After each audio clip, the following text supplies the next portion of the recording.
coming to you from the historic Hart Building in Marysville, California, in Studio 93, in the Tank with Fish, with your host, Bob Fischetti.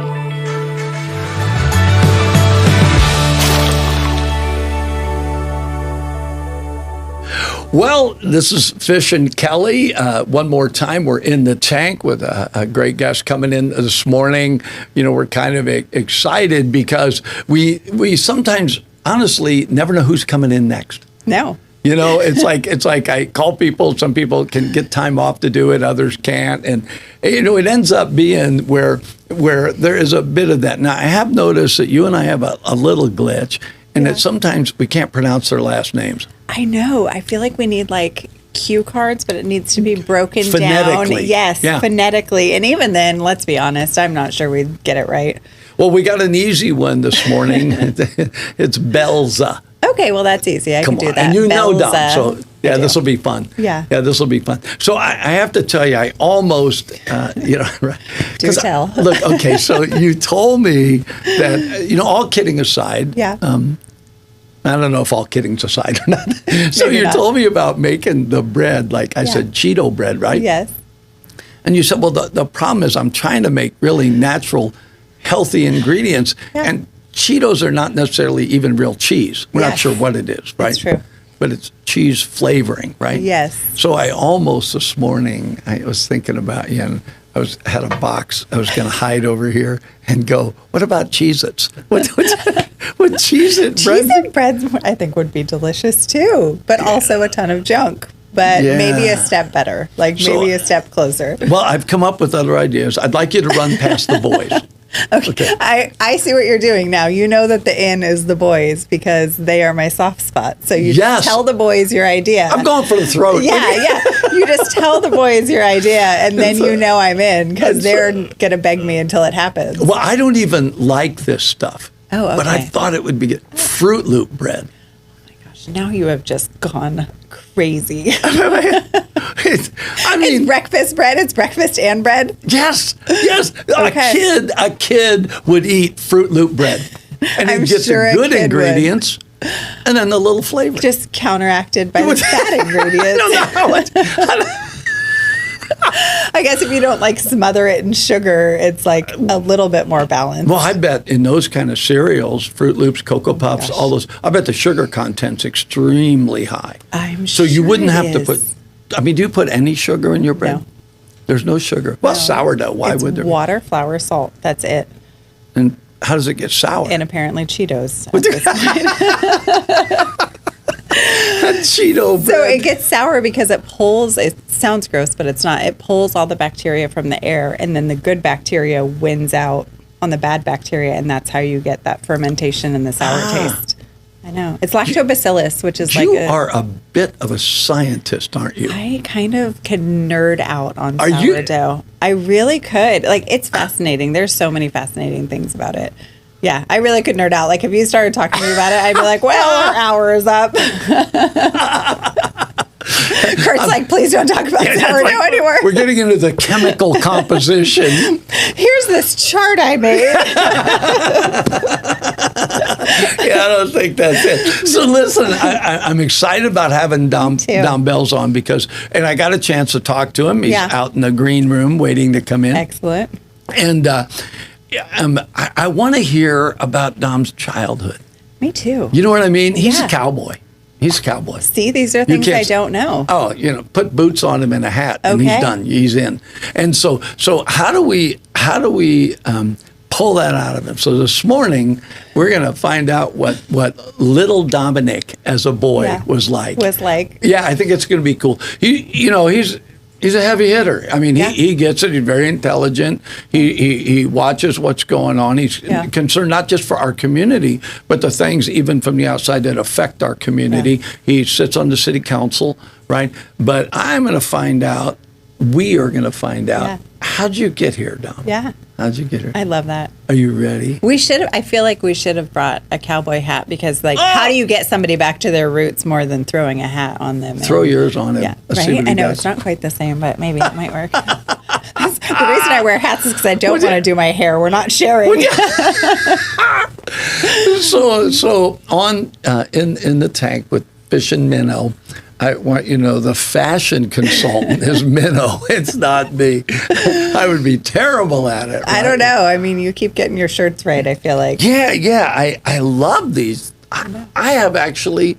I like Hawaiian shirts. Are you wearing them? Has Patty just filled your closet now? It's just Hawaiian shirts? No, I did buy 10 new ones, and I got them, and they don't fit. Well, they're extra larges. And I thought... You're not an extra large, No, sir. I'm a large, but... Where was wardrobe on this? Well, I bought large ones, and it was like they shrunk. Yeah. So I was like in this little shirt, and it's like... Maybe less Cheetos. Yeah, I felt like... It's not the shirt. It's exactly. the Cheetos. Caught the Cheetos, right? Anyway, listen, we're going to be right back with Dominique Belza. You're going to love this guy. He is... He's top drawer. Besides the fact that he's a smart guy, right? He's got what they call, he's streetwise. You got to love that. So he's not just got book wise, he's got streetwise, been around. I think, I could be wrong, but I think there was a time in Dom's life he was a bit of a rebel rouser. So we're going to find that out. So stay tuned. We'll be right back with In the Tank with Fish and Minnow.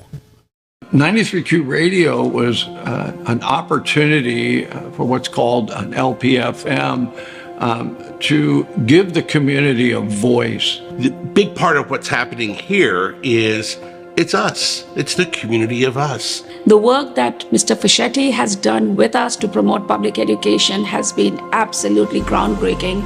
They have the pulse of our community, from the nonprofits to the local governments. If you want to find out what's happening in our community, get on board with 93Q. And 93Q does so much to help our community, helps us promote our local events, as well as local businesses, and tell our story about what we do here in Yuba Sutter. The folks that work here, they're part of our community, so they understand our needs, and that's important. Local radio is so important during times of emergency. They're there. We lean on them to provide information to our public. My wife and I are glad to support 93Q. We're going to do it on a monthly basis, but I really recommend that if you want to make your community better, this is a great place to take a first step right here. So if you can, reach deep into your pocket and give to 93Q. 93Q is a great partner for law enforcement, and they're a great partner for the Yuba Sutter area. We're really asking people if you can give $10, $15, $20 a month, and then that enables us to continue to put small business spots on the air, nonprofits, organizations that are they're using every dollar they got just to operate, and they don't have extra money to spend on really promoting their cause. And that is why community radio, to me, I'm grateful to be part of it, and that's why it's important. Welcome back to In the Tank with Fish and Minnow, and we have on, I get to say it for once. I know, don't you like that? We have on Dominique Belza. Did I say that right? Yeah. Okay, we're constantly doing a name thing here, so you just have to excuse us. I'm gonna flub over something. You got it, no problem. Well, when they came over from the old country, it was Belzalini. But they Gosh, see, every time he can't help it. So I know that Fish is dying to know all about your childhood. Yeah, we're going to jump into that if you're willing. Absolutely. Because I've gotten to know you over the last couple of years in a myriad of ways. One, I don't know if I met you at church. I think that's where I first met you. I believe so, yeah. And so we kind of had that connection. And then we ended up selling a building. And you were the first one I thought of because you and I had conversations. And I thought... well, I know Dom, so I said to the board, we need to get this guy. He'll make my life easy, which you did. I want to go on record as saying That's why you're here. That's why you're here. Yeah. If it had been a bad experience, I'd have said, I don't want Dominique Belza on it. Why would I want him?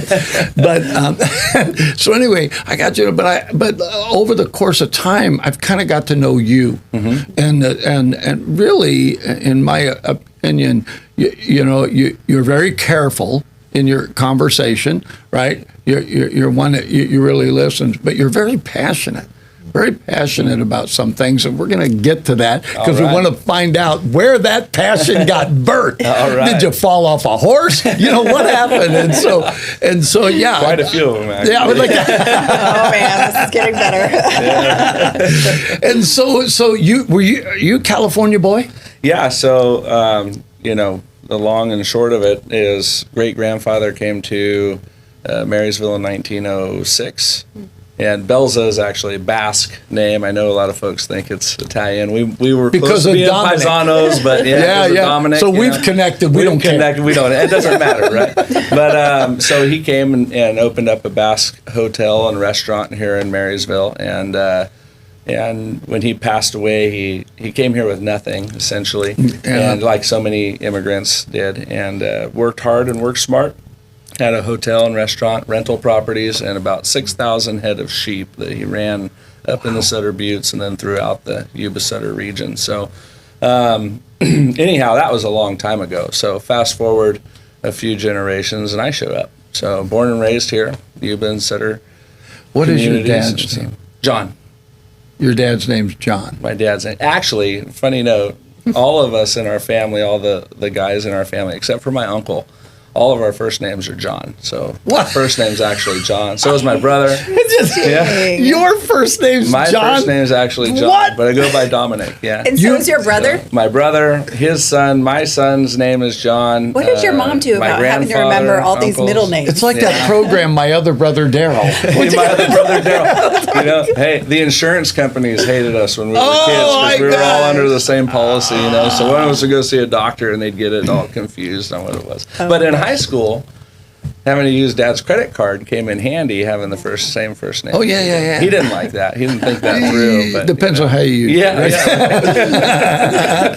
Man, so how did you, what's your uncle's name? Tib. Yeah, so Tib. John. Just kidding. Yeah. So I thought Tib was your dad until we went to that sports thing and you introduced me to your dad. Your dad is a jewel, buddy. Yeah. He's a good man. You can just 2 seconds with him and you go, I like this dude. Yeah. Right? Yeah. He's been a huge influence on my life, So tremendously. what was he farming, ranching? What was he doing? What did your dad do? So so grandfather worked for PG&E, had a long career with PG&E, and then my dad got into real estate development and through a number of different avenues, but he started developing apartment complexes and single-family residence and stuff. This is in the 1970s and the 80s and 90s. And then he got into doing like ranchette type subdivisions. We developed a lot of ground up in Browns Valley, Loma Rica. Like the 5 acre thing? Like the 5 acre parcels and that whole thing. So I grew up in that environment. Simultaneously, he also ventured out into rice farming and became a pretty large rice farmer. We still have a little bit, but not nearly what he had in his heyday. But so I grew up kind of in this world of being around construction and development and real estate, and then also in this farming culture and that whole side of it. So I You really do blend two. those. Yeah. You're like a cowboy real estate guy. Cowboy real estate guy, Cowboy- yeah. A cowboy agent? Is that like Start a a thing? company. Yeah. Dominique Belza's Cowboy Real Estate. Yeah. So that upbringing really led me down the path of what I do now, which is commercial and ag real estate. And I kind of blend those two and work in the investment real estate side of things. So, Well, your dad, how many brothers or sisters? I've got did an you- older brother and an older sister. So, you're the baby. I'm the little guy. The baby. I'm the baby. Yeah, it's What is your sister's name? I Laura. need to know. Oh, dang it. John. I was going to say Jonah. Joanne. Johnette. Yeah. Johnette Belza. Yeah. And so, but I having met you, right? Sure. So you can see certain things in there. Well, one of the things I saw, you are very articulate, which I'm sure you got that from your dad, right? Yeah. But you have a work ethic. Yeah. Buddy, you have an honest, cut to the chase work ethic. Do you feel like that came from your dad? Yeah, definitely. We didn't, growing up, my brother, we argue about who had to go to work earlier in their life between my brother and I.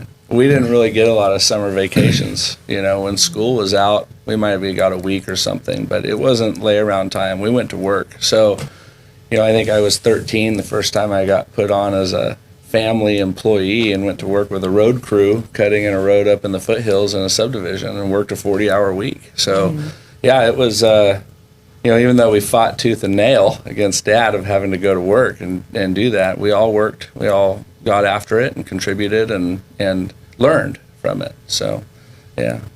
Yeah. If your dad's a bit of an entrepreneur, that might show up in your life. A little bit. It could. You could say a little bit. Yeah. But what was Dom like? As a kid, you were the youngest one. Sure. Did they always make fun of you like you're the baby? Did you get that? Absolutely. Oh, you got that. Yeah, I got beat up a lot when I was a kid. So my brother's 7 years older than me. My sister's 5 years older. Oh, you were like a servant. I was always the tag-along runt that got picked on and made to go run the errands that nobody else wanted to do, or staged for failure. So. Made it tough. Yeah. But you've got like 3 kids. I've got 4. 4. Yeah. Oh, that's right. 4 girls, and then we've got a little boy that's a year and a half old. So. Finally, the boy. And his name's John. So. No, it isn't. It is. No, it's not. The tradition lives on. The tradition goes. That's right. Yeah. You could have swapped to call him Giovanni. You could have called him Giovanni. You could have made a little difference. It's like, but you're a family man. That also comes out, and so that had to happen when you were younger. You saw where. Family comes. So I know. I was out of 7 kids. I was second to the youngest. Okay. So I know that I got beat up. Yeah. But my brothers were always like, nobody kicks my dog but me. That's so exactly they right. could beat you up. But buddy, if you got in a tiff, they were there, right? And we're in the same boat. Right? Yeah. We can fight each other all day long, but the minute somebody else comes in, it's you dealing with the whole pack. Yeah, right. That's I'm getting very exactly Yellowstone vibes here. Oh, that's funny. So you were born and raised here, and so when you got to high school, now you're in a whole different realm, right? In high school, you begin to kind of find yourself, if you will. So what was the Dominique Belza of high school, and what high school did you go to? Well, I went to a couple of years at Sutter High School. 3 years at Sutter High School, and then 1 year at Marysville High School. So did you graduate out of Marysville? I graduated out of Marysville. Yep. And high school years were tumultuous, rowdy. I was. I'm pulling that out of you. You knew I was going for that. Do you need to make any public apologies? I've made a lot of public and private apologies for my behaviors during that time in life, but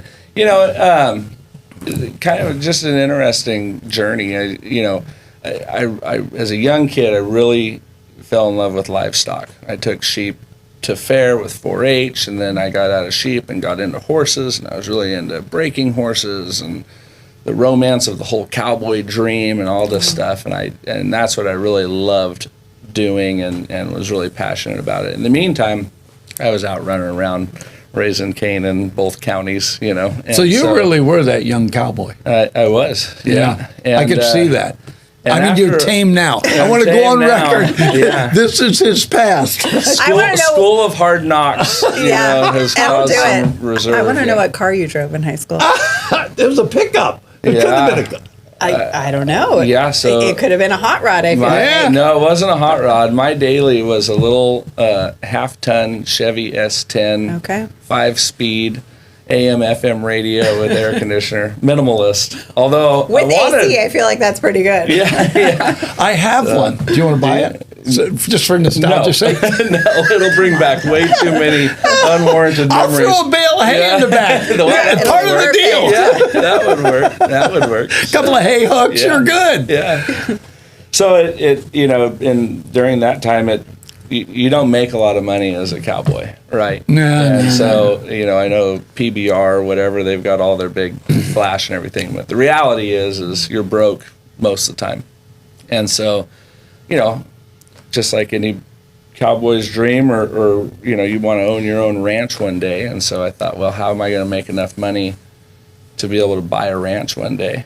And so that's without selling the pickup. Without selling the pickup, yeah. So I went and got my real estate license. Well, I'll get involved in this, and I, obviously with my upbringing and the, circles that I was raised around, I thought, well, I could really get involved in some of the higher end real estate and make a decent amount of money, and then afford to be able to buy, a ranch and do what I want to do. And so, so I did that.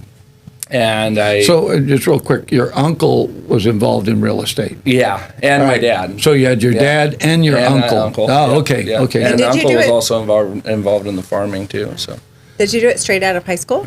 no, I was. Okay. I don't know. I got my license, I think, when I was 22. Okay, So pretty close. I had a couple of years of out rodeoing and cowboying, working ranches, and doing all this. Working fun, the wild kinks things. out of Working Dominic. The kinks out of Dominic. A lot of life lessons come out of that lifestyle. Yeah. And there's a lot of good life metaphors that come out of it. And when you take the time to reflect on it, you go, wow, there was really some great lessons that came out of that season of life.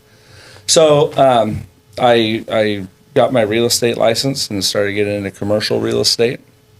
I did some local stuff here for a little while, and then I went to work for a company called Marcus & Millichap, which is a national investment firm, big corporate deal, and was with them in Roseville for about a year or so, and then an opportunity presented itself to go with a broker up in Reno. And I was in Reno for 4 years, I think. Wow.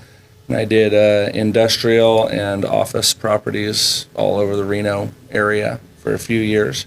And then 2008 hit, and I moved back here, I think, in the tail end of 2009. So, interesting thing happened in Reno is that all of that rough cowboy lifestyle caught up to me. Oh, did it? It caught up to me, and I had to do a lot of really real in-depth self-reflection, and I became a believer in Reno. So when I moved back here, after pretty much losing everything in Reno in the real estate world, because everything just collapsed. Yeah. So I came back here and decided to go to a Bible college and actually got a quasi degree. I in didn't know seminary. that. Yeah, I didn't know that. I knew that you had fallen on hard times. Can we call it that, right? Sure. Yeah. Fallen on hard times. Yeah. And that I knew in conversations with you, because if you just talked to you, you would never suspect anything in your past like that. Now, I thought at times he could not be the cowboy he is without having some cowboy stuff happen, Yeah, right? that's right. But I didn't know about the real estate. I thought that was, something, right? Yeah, But I can see where then, you became a believer, that it gave you a purpose and a pursuit. Yeah, absolutely. Other than where you were. And so is that what happened with going to the college? You thought, okay, well, I need to go do this. Yeah, absolutely. That really, and I think rightfully so, that faith and that relationship with the Lord became center focus for me for a long time, and really, and is still center focus, right? That's the cornerstone of it all. But everything from there really just began to be driven by that foundation, right, of faith. So coming out of that, I worked here for a couple of years trying to do construction and make it through the recession time frame, and then ended up getting back into real estate after a couple of years away from it. So I took a little sabbatical, you might say, from the real estate world. So then from there, just started really getting involved in a lot of different community organizations and trying to figure out ways to contribute back into the community. I figured my high school years I took out of the community any good stuff that it had. So now it was my turn to come back. Yeah, exactly. So I have to ask you, where did the lovely and talented, who will not come into a podcast with me, Julia? Do you know Julia? No. Is that your wife? Yeah. Okay, because I was going to ask, when did you meet your wife? She is brilliant at so many levels. Just really a neat gal. So I found out she was doing some enterprising things and approached her. I could not have got a more strong no, which I immediately bypassed and kept asking her. And I'm not giving up. But how did you end up with Julia? So we met at church. Mm-hmm. Her family was going there. Some of her family members were attending, and I was there. And so she visited one time, and she visited a second time, and then we just everybody started to kind of be around each other, et cetera. So I knew her probably about, I would say, a year maybe before we actually started to date. So, yeah.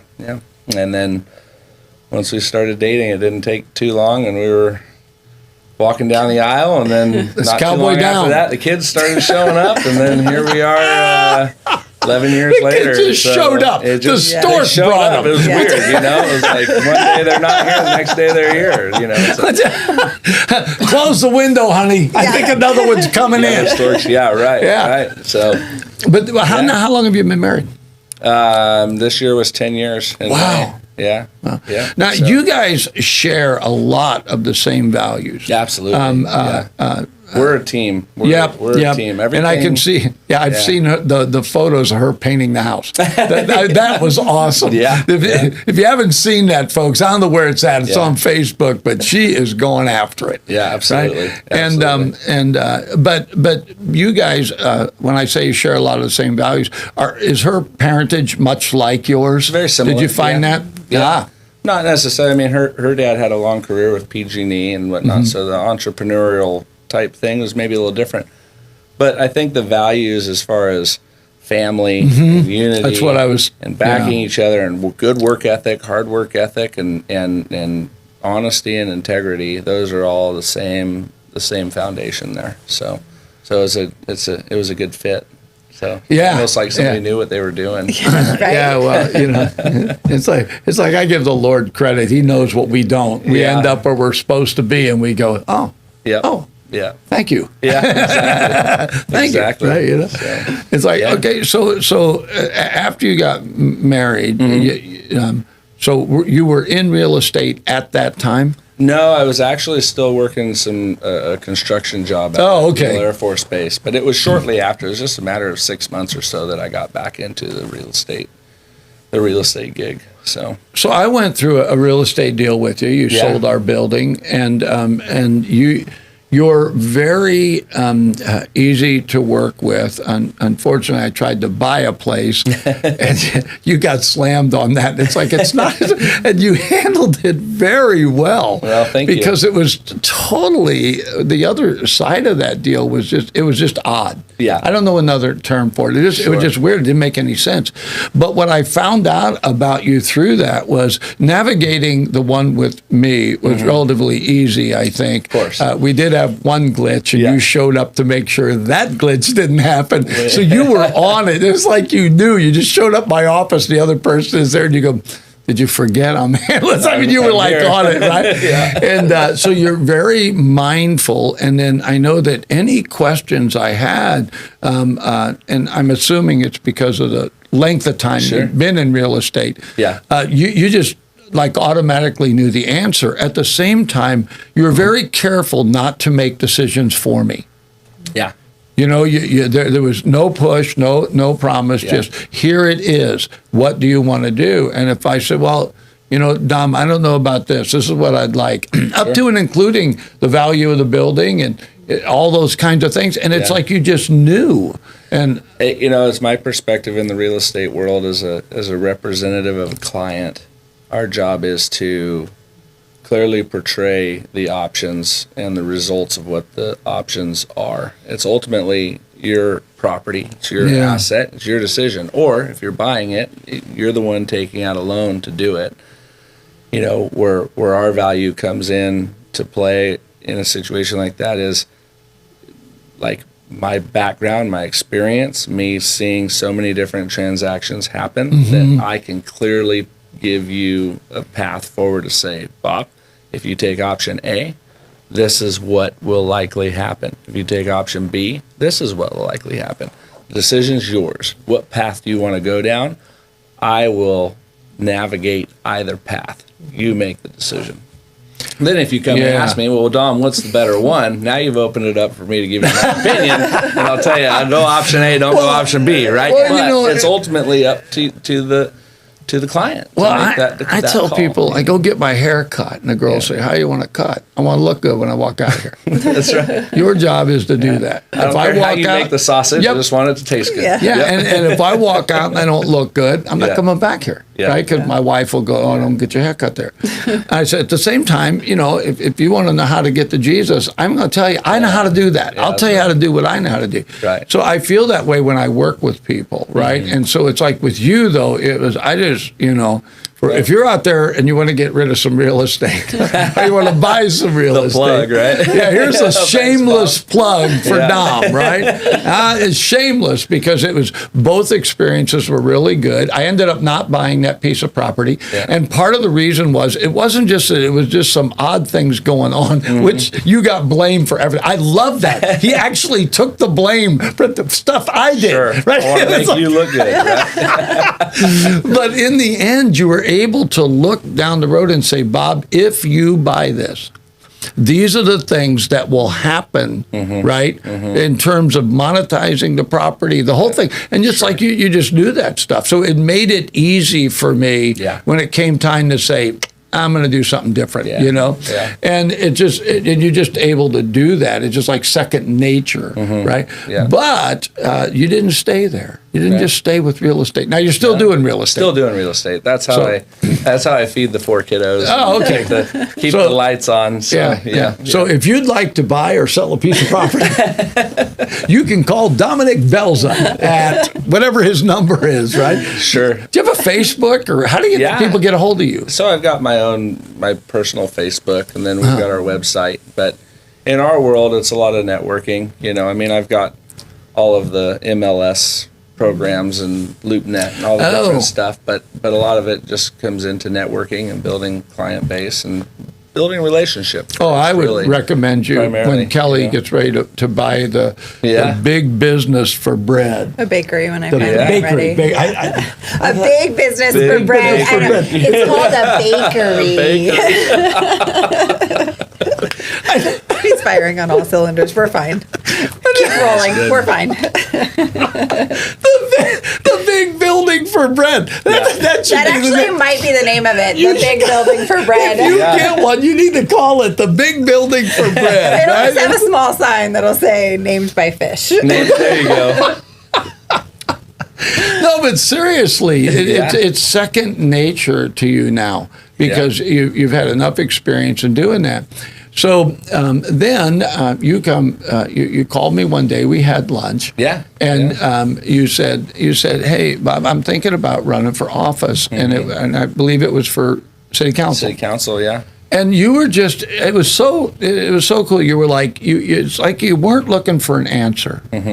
You were looking for like something that says okay, enough people think. In other words, I'm sure you went to a lot of people, right? Oh, sure. And so, but you were able to look past just, I'm going to make this decision. I'm going to talk to my wife. I'm going to talk to people that I know, right? That they can, feed into it and tell me what they think. You weren't saying, as God told you, I should run, because I don't know if I want to hear that. God better tell me if I'm going to run for office. Exactly right. But I remember thinking in my mind, what a great candidate would be.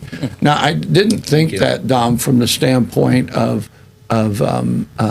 whether you knew enough people. I don't know enough about that whole marketing. Sure. As a matter of fact, I don't want to know. Yeah. That whole political arena getting elected. But I just thought with people I knew that were on the city council, I thought, man, Dom with his experience, because I had experience with the real estate, I thought this guy would knock it in the cheap seats. Yeah.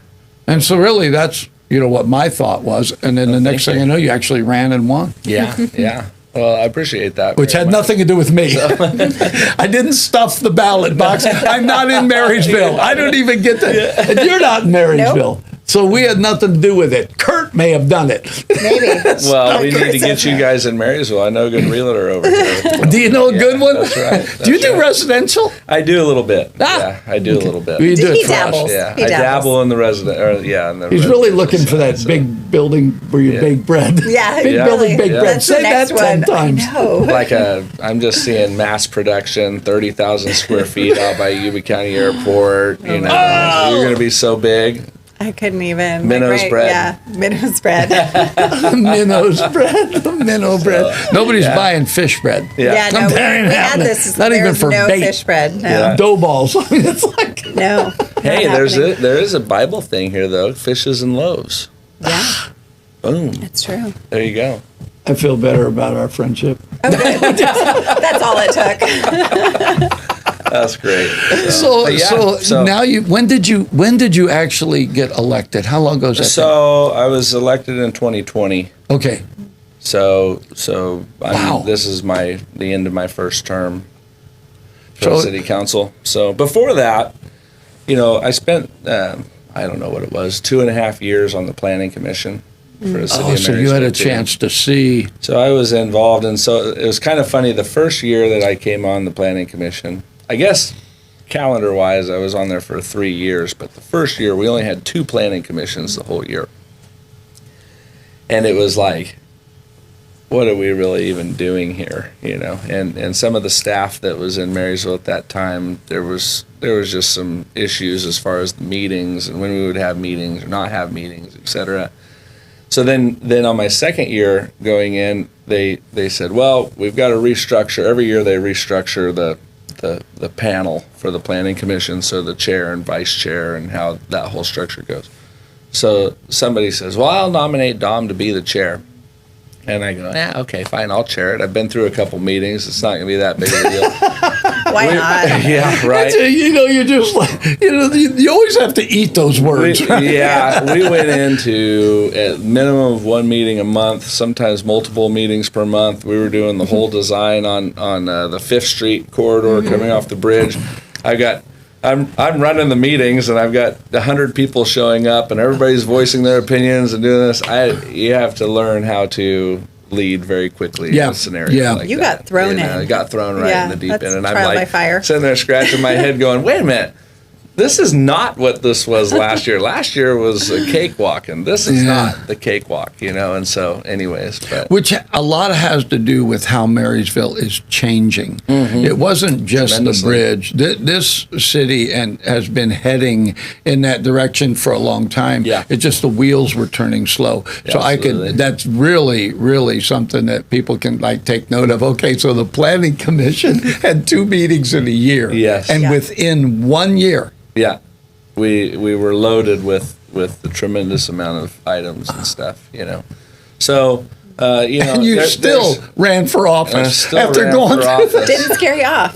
He's a cowboy. Yeah, right. He's a cowboy, man. Give me a challenge. I'll rope that steer. Yeah, exactly. Hey, if it bucks you off, got to get back on. That's it. Yeah, I'll ride that horse. So. That's funny. But the reality of it is, and so, to kind of backtrack a little bit, when I came out of seminary stuff and was kind of seeking some different paths, I really started getting involved in contributing back to the community. Mm-hmm. So one of the first things I did was I started volunteering at juvenile hall. Oh. And and during that season of my life was doing a lot of reflecting on where I'd been through a lot of my younger years, and so started really, it was just kind of a neat thing. So I spent about 1.5 years going to juvenile hall working with those kids, right, and trying to help them. There was one kid in there that was just ruthless. I mean, he was just such a tough nut to crack, just never, and I'd talk to him, work with him, hang out, he'd fire back at me. Wasn't going to happen, and we kind of started this thing. So here's the neat thing about that, because you don't really ever truly know when you plant seeds. Yep. You don't know when harvests are going to come out of the seeds, right? But the cool thing about it now is that he's actually an active member in the church that I go to here in Marysville, and he and I we've got a friendship. I want to ask his name. I probably know him. I'd reveal it, but I don't know if he'd want me to or not. But the point I'm interviewing him next. We're bringing him in. That's right. He came in a few months ago, and he walks up to me, and he's like, "You remember me?" And I'm all, "Wow, yeah, I do." And he says, "Well, here I am. We got it sorted out." And I said, "Wow, how cool, And so neat to be a part of that process. But so through that, I got involved in a lot of different local organizations. Kiwanis, I coached at Marysville High School for a period of time. obviously a lot of church stuff, youth groups, and, getting involved in different ministry organizations, different things like that. And so that community service and just really pouring back into other people's lives is what kind of set the stage. And then I was asked to sit on the planning commission, and with my background, I thought, well, this can be something that I can use my knowledge and tools and resources from the real estate and development background and all that to really contribute something towards Marysville, a positive contribution towards Marysville as a whole. And then that obviously led into a lot of debate, contemplating, prayer, and going back and forth up here. Do I take the step to run for office? And so I decided that was a path that needed to go down. And then here we are. We're at the tail end of the first term. I remember in my conversation with you, you could see that in you. And then it's part of why I brought that up is. You don't just you don't do off the cuff. Mm-hmm. You really do think through stuff. Sure. It matters to you.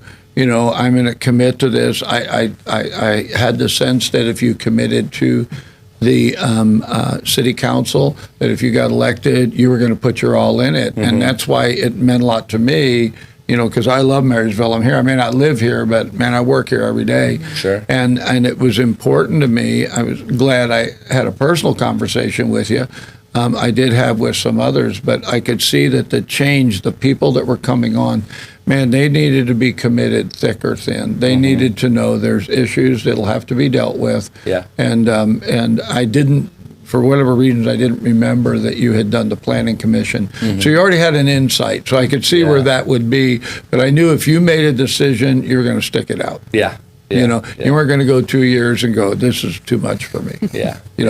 You were going to ride that horse. It wasn't bucking go you the off. distance. The horse was not bucking you off. That's right. that horse, when you got done, the horse was going to be tamed, eaten out of your hand. That's right. Exactly. So now that you've got almost your 4 years, where does Dominic go now? You've got all these tools that are in your toolbox from your life. Yeah. Right. Where does Dom want to go now? Jump in anytime you'd like. You're doing great. You're doing great on the fish show. I'm going to hear about this. You know that, don't you? They're going to go, you never let Kelly ask. No, it's fine. No, it's fine. Oh, I mean, where are you going next? Where do you see yourself next? Kelly, I'm glad that you asked that question. I ask the important questions around here, so. Yeah, of course. I just get so, it's like. That's the real reason I have a pillow here. That's great. Yes, great question. Lots of different paths, I suppose. I'm still obviously going to continue in the real estate world, but as far as community stuff goes, and one thing that's that I've been working on, and one thing that I've really recognized over the last 4 years of being in office is how much entanglement the state has with the city. Okay. Mm-hmm. And when you look at some of our local issues, there's always a perception, and county as well, right? This isn't exclusive to cities. This is counties as well. Is that it appears to most folks, it appears to me most of the time, that there's a problem, and the easy solution is to do this. And then once you get into trying to pursue the solution, there's so much overreach and bureaucracy and different things that come down from the state level that then requires you to do this and to do this and to do this. For example, you don't get to simply just bake bread and sell it to your clients, right? And then there's so much oversight that comes into then the government getting involved in your business, getting involved in your program, right? Yeah. So I don't like, personally, even though I'm in government, I hate the government getting involved in people's personal lives, and I'm very much an advocate for personal rights, very much an advocate for property rights. If it's yours, as long as you're not harming anybody else with what you're doing, then that should be at your discretion. And I think that there's way too much overreach and oversight in a lot of different ways. I mean, that's it's a simple statement to say, but it covers a lot of very big base. So as I've really started to analyze and look at a lot of those different things, I this last spring created a organization called Free California, with the basis of life, liberty, and the pursuit of happiness, right? And our basic Declaration of Independence. And I see so many intrusions that the state has done that prohibits us from that in a lot of different ways. And so Free California is really focusing on tackling some of those really big issues in the state. A big one right now is this Prop 47. You and I have talked about it, I think, in some radio interviews. There was a initiative signed by enough voters that we were able to get it on the ballot.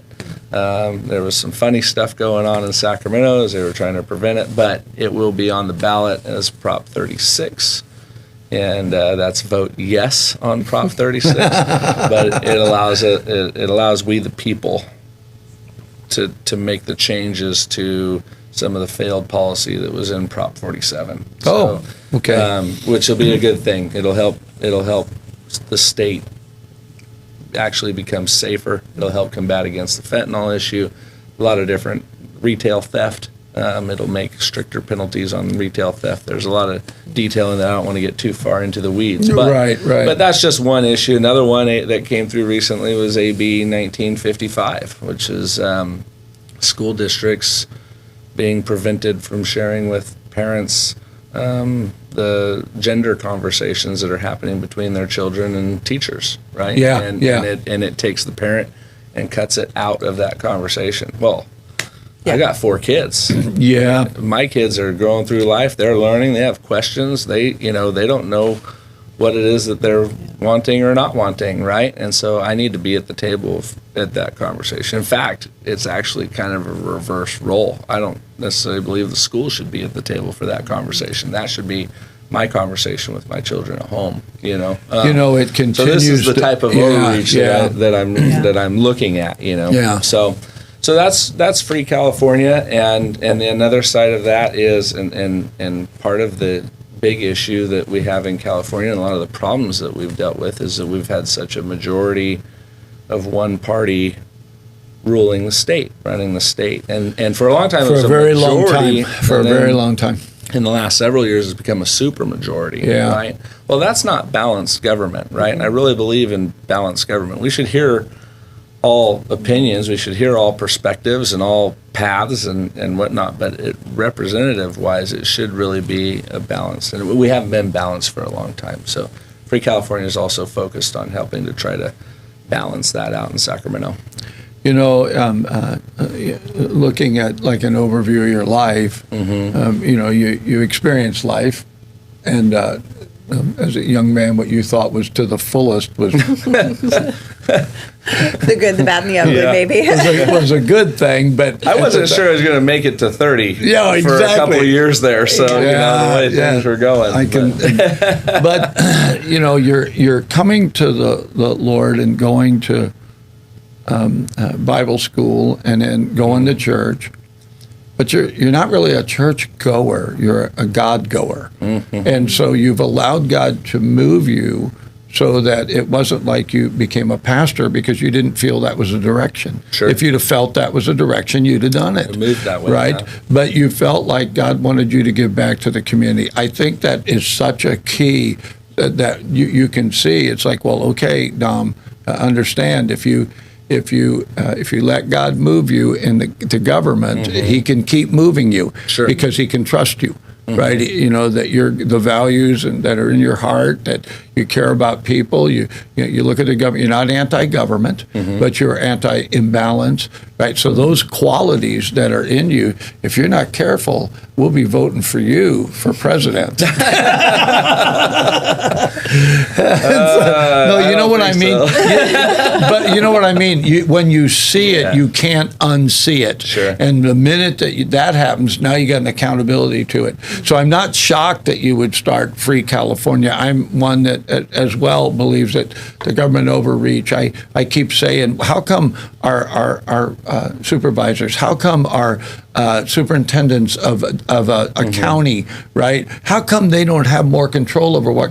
How come the state just keeps coming in? Sure. They don't live here. They don't know what goes on in our community, and so the more the people are from here and are local that end up in office, the better it is for all of us, because Northern California is different than Southern California. Yeah. The city's needs are different than the rural needs. Yeah, absolutely. But you have to be able to see the whole thing. And when it seems like it's just one-sided, right, it's just not going to work. The school district, when you were talking about that, we need the parents. We do. We can't have the school over here and the parents over here. Well, they have to work together, and cutting them out of the loop is certainly not going to work. It's not. But I can see in your life where those elements would move you enough that you would.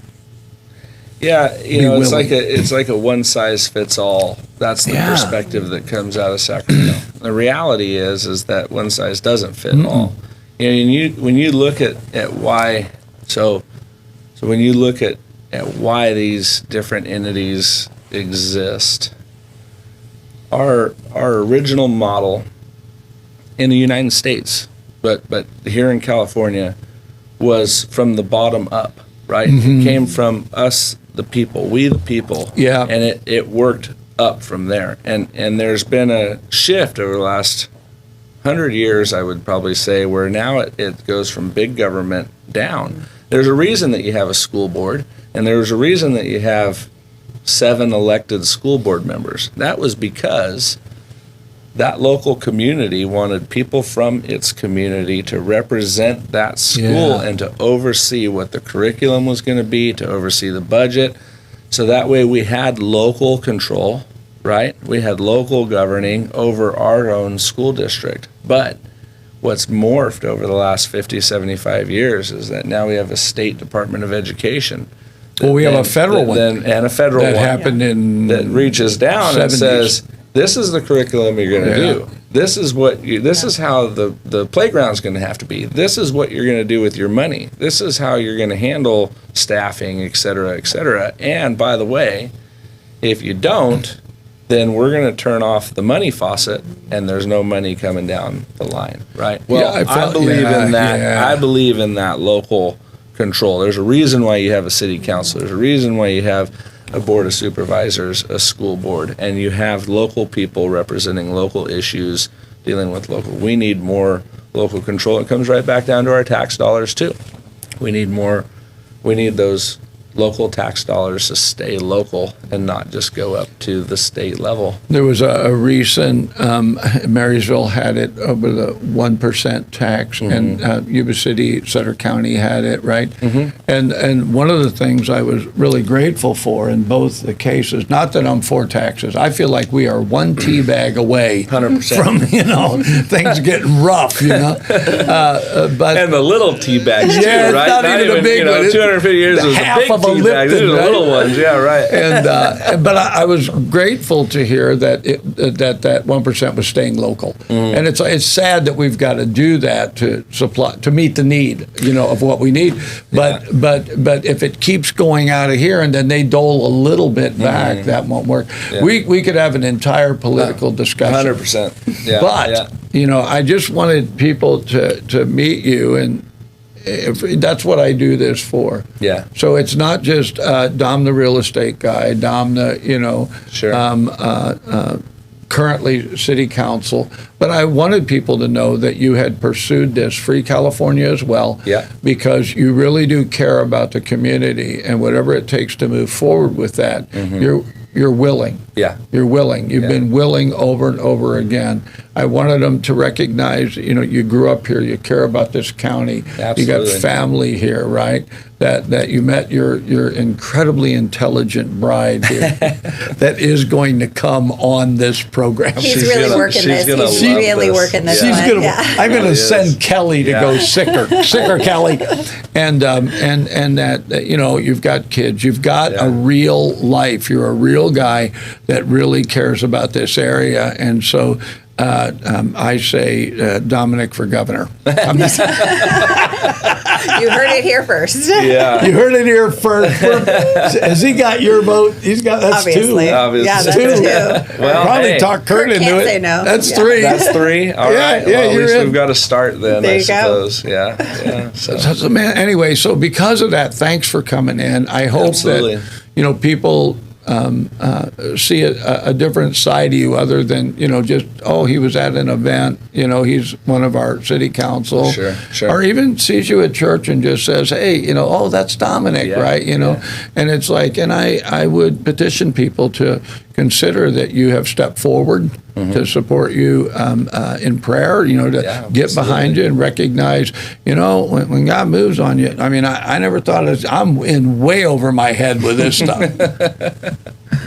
but anyway, so we're going to be right back. I want to thank Dominic for coming, but just before He heads out. We just have this before he leaves. coveted mug. All You get right. the coveted. You have been in the tank. Perfect. I love it. Thank you so much, you guys. It's been an honor and a pleasure to be Thanks here for with you coming guys on. today. The people And get- next time, you guys are going to switch seats and you're going to ask. No, it's fine. I just get to questions. nap over here. Yeah. It's the whole thing. I No am big going to deal. so take heat for this forever. Yeah. I don't know what. And it had You'll to be handle you. it. You're good at it. It had to be you. Patty and I I love will it. team up on you. It's There no you big go. deal. No, next time I'll just leave the room. Yeah, exactly. All right, I'm done.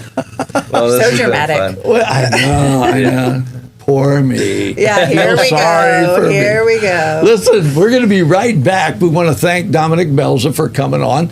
And I really did mean what I say. If you're looking for a recommendation for somebody to handle your real estate, get a hold of Dom. He's the real deal. But also, I'm just very grateful because he is a busy guy that he was willing to take the time to do this. And I know I always say this, but, if there's somebody that like Dominic and like others, and you'd like them to be on here, just send us an email, or on the bottom of this, I've been told that they can leave a note. Thank you.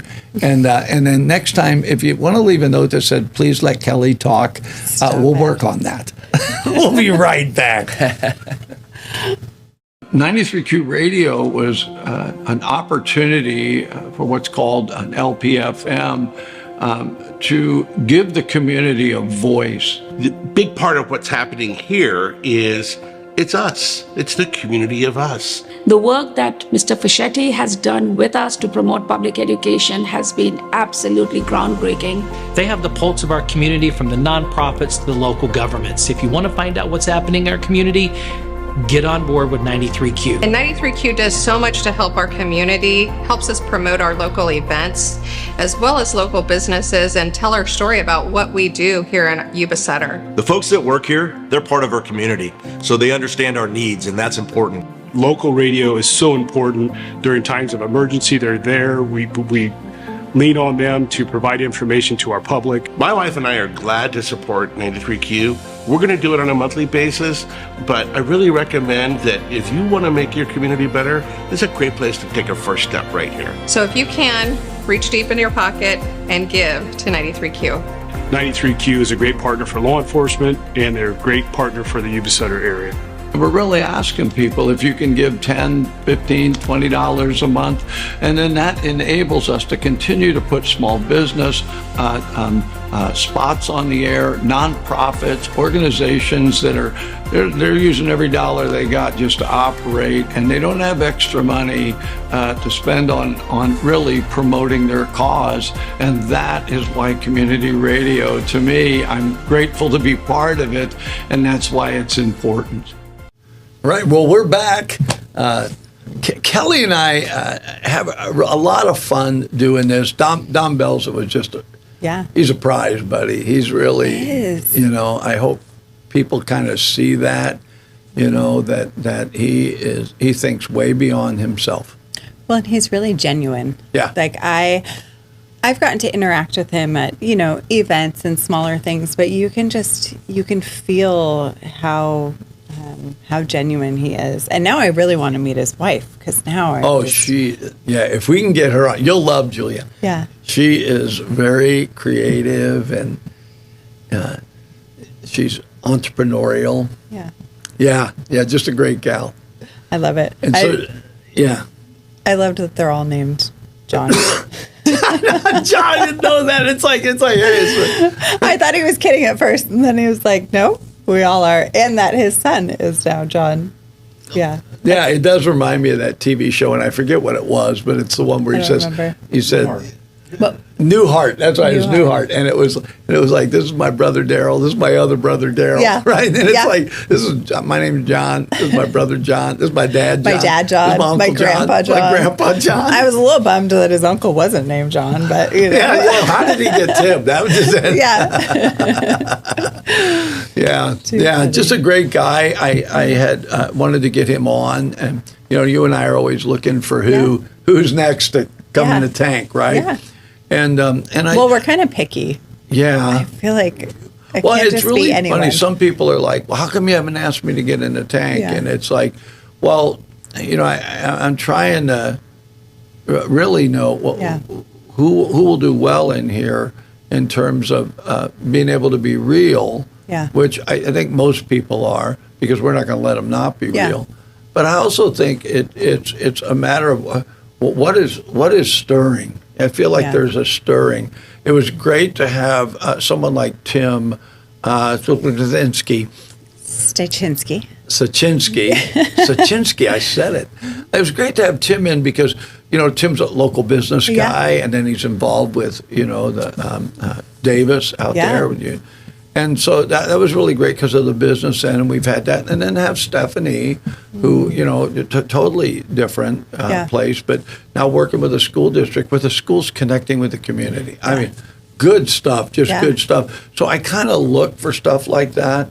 And I knew with all the changes, I didn't want to get into all the nickel and dime stuff with Dom about what's going on in government. Yeah. But I wanted a genuine overview, and he is a guy that's capable of doing that. And so you nailed it when you said that he is he thinks it through, right? He's very you can see him thinking through, and not in like a conniving way or he's just he's careful in a good way with what he's going to say. I'm like, I should take notes from him because I just sometimes blurt things out. Yeah, I'm glad I don't do that. Yeah, if only. I'm going to so get heat over this interview. You were just quiet over there. No, I was just letting you do your thing. Sometimes you lead them and sometimes you run with them. It's okay. Are you still going to like me? I'll still come back next week. Yeah. Are you willing to do this? Yeah, because we can still be friends. Okay, well, good. Yeah. But no Cheeto bread now, huh? Well, now you've been knocked down the list. Would you? No, I'm just kidding. No, because now my boys are asking for it. So are they really? Yes. They think it might work, huh? They do. They do. And I can't remember if I told you. They're smart kids. They're super smart. What's the oldest one's name? Caden. I keep wanting to call him Caleb. Caden, and you can just see, but Oliver, the wheels are turning. Constantly. He is so smart. I think I already told this, so we'll just have a senior moment and I'll tell the story again. But Oliver came into the kitchen and he keeps asking, cinnamon roll scones are his favorite. And he's been asking, when are you going to make cinnamon roll scones? I'm like, well, no, a customer hasn't ordered them. So we make things to order. That kid goes into his room, I'm sure the light bulb went on immediately. Goes into his room, grabs money from his wallet, comes back into the kitchen, says, I'd like to place an order, and puts the money in my apron. Come on. Yeah. So hey, Katie, you downstairs? Hang on. All right. He's pushing the button. Okay.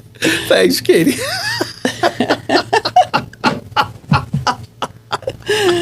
Of course that happened, Do you want to keep that in, or do you want to? I don't care. I don't care. Yeah. It's stuff happens. We can't, This is what it is. Welcome to welcome to our world, right? Total chaos ensues.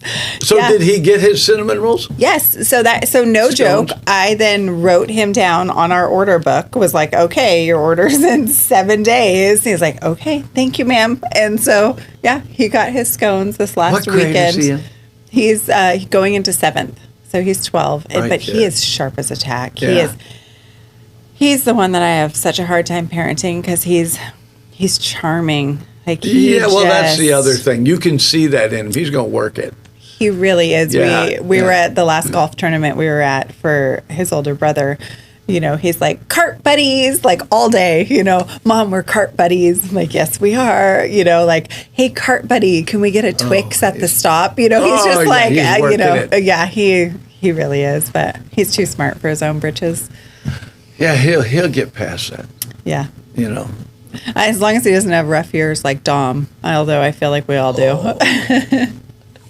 Yeah, I liked that he was super honest about it, that he, you know, it is what it is. And, you know, I spent time apologizing and righting my wrongs. And I love that he, you know, was going into juvenile hall and it's giving part some of work it's part back. of the learning curve. It's part of the learning curve to know, you know, hey, I did this when I was a kid, but I'm not a kid anymore. Yeah. But I am not going to forget I did this.